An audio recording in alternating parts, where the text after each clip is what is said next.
Each region of California is allowed to set their own pay for a scalp or a head. But when you look, they're advertising them at things like $5 a head and 25 cents per scalp. You're here because some miner was a bad shot. A political system and a state system that will legalize the genocide that they want to commit against California Indian people.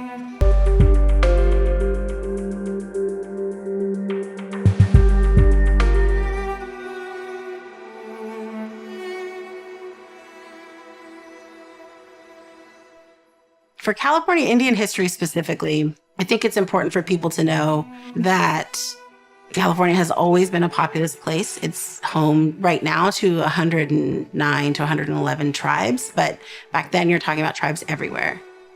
There is no empty space of wilderness that exists in this place that we currently call California. The way you know that there were California Indians everywhere is that every place had a name. There was not a mountain or a field or a region that there wasn't a tribe who had already named it. For the sciences, I think that the land bridge theory has always been sort of a first point of knowledge about Native people. But there have been new studies that have shown that there was humans in this side of the Americas over 100,000 years ago, which would mean that that is around the same amount of time in which they say people were sort of first leaving Africa. And so we are asking people to complicate how they understand who we are as indigenous peoples here. What we say is we're from this place. And that's a real and true belief that we have. We are a part of the land, and the land is us, and we didn't migrate from some other place. We've always been there. We've always been a part of our land, and not above it, not below it, but equal to, and we have our role. Our roles come from that engagement and come from seeing what needs to be done to make things the best way that they can be. So all of this is very important for people to understand, because I think sometimes they think Californian people are here, but they're not really doing much with the space. There's so much evidence of like agriculture. There's evidence of large areas in which they're tending to. There's evidence of ways in which they're shaping what we now think of the natural landscape. And then colonization happens.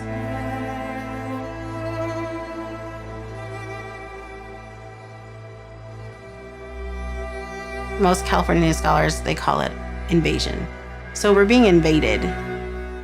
When Cabrillo was first on one of his ships in 1500s, burning of the land is what actually gave away people on that land. That was like the first thing that, colonizers saw was our traditional burnings of the lands. You're talking about 3 waves of destruction. From the start of these waves, there's not really a time period in which California Indians can recover from what's happening to them. So the first wave of destruction is the Spanish mission system. They build the first mission in San Diego. There's 21 missions that they build in total. This is Father Junipero Serra. And they're bringing people into the missions in the hopes that they can create this labor force to be able to establish this extension of Spain. The mission system is effectively an enslavement system of California Indian people. The missionaries bring along with them Spanish soldiers. The soldiers are written about in these records as being perpetrators of sexual violence, not only against women, but also children. Junipero Serra actually talks about that in his journals. He's like, they are sexually assaulting women and children in front of people. And when people try to stop them, they get shot. I mean, it's a very violent type of situation. The mission system sort of stops around San Francisco. And so up here in Northern California, what they say about us is we were contacted relatively late in the sort of colonization cycle. We had contact with some explorers who had come through, people that were looking mostly for gold. And at a point, they find gold. And this is where you get these sort of like massive influx of the gold rush.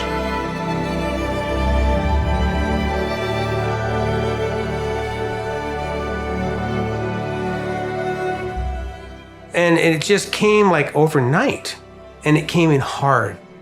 And life just changed drastically and just immediately in a lot of ways for California people.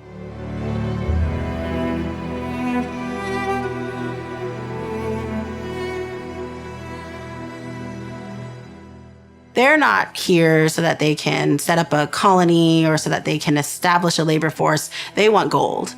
They will kill whoever is in the way. They will take apart whatever needs to be taken apart. They'll do whatever it takes. The thing about the gold rush that people don't think about is that it was actually an environmental destruction as well.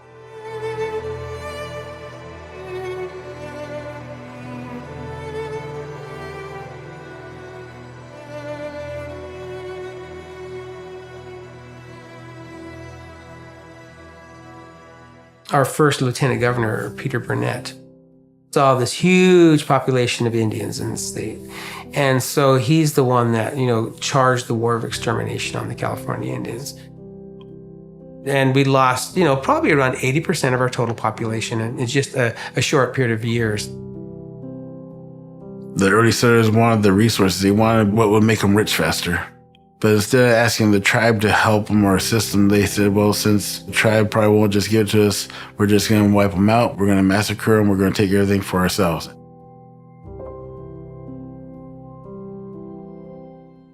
Each region of California is allowed to set their own sort of, what are we going to pay for a scalp or a head? But when you look at advertisements, what you see is that they're advertising them at things like $5 a head and 25 cents per scalp. The first year that they do this, they pay $1 million. The state of California says that it has paid $1 million for killing Indian people. The second year they do it, it's $1 million.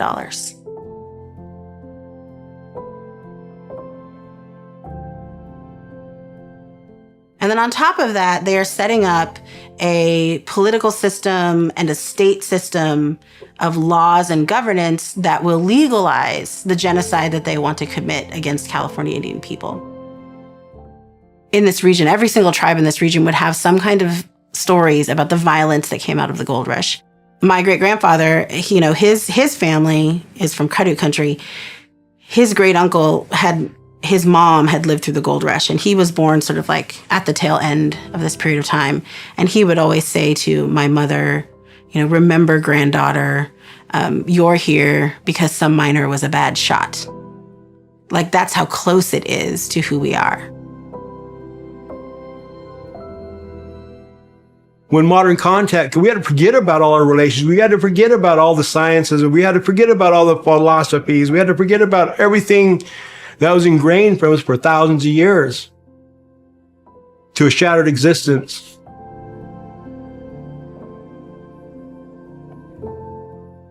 They would take your kids from your family and take them to boarding schools and assimilate you. You were not to practice your cultures. You're not to practice your traditions. You're supposed to practice, I hate to say it this way, the white man's religion. We're going to Christianize you. You're going to follow our God. I know that I'm a product of forced assimilation. I know I was stripped of some of the smartest information a human being could have. And I know I don't have that now. But I know it's attainable over time. And we're on the right path.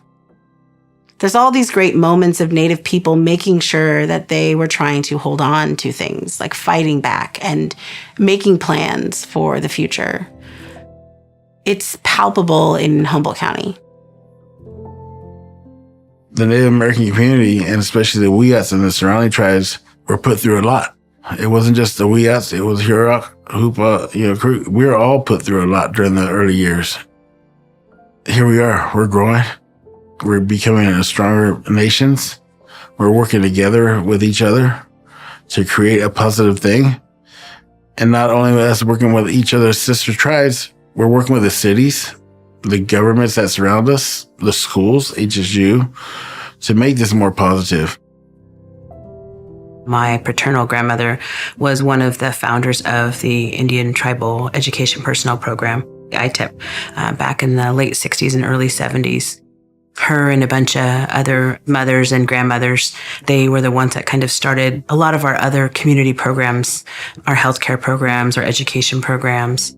I always think it's a pretty amazing story because a lot of those women, her included, had attended boarding schools.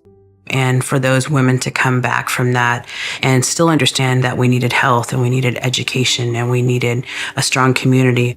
When you talk about the Indian Tribal Educational Personnel Program and United Indian Health Services having these women with moxie, they come from a generation of women who have been having to just hold that strength for such a long time. And part of the work as tribal people is how do we go back and tap into that? Because that's always there. We come from a long line of those folks who are moving forward and have had to keep their dignity, keep their pride. And although it hurts, we're still doing that work. That's what I try to tap in for the young people, tribal people in particular, but also for non-Indian students to hear that too, that it's not all historical trauma and then we're gone. No, it's historical trauma and we're still here and we're not going anywhere. We're still learning, we're still enduring.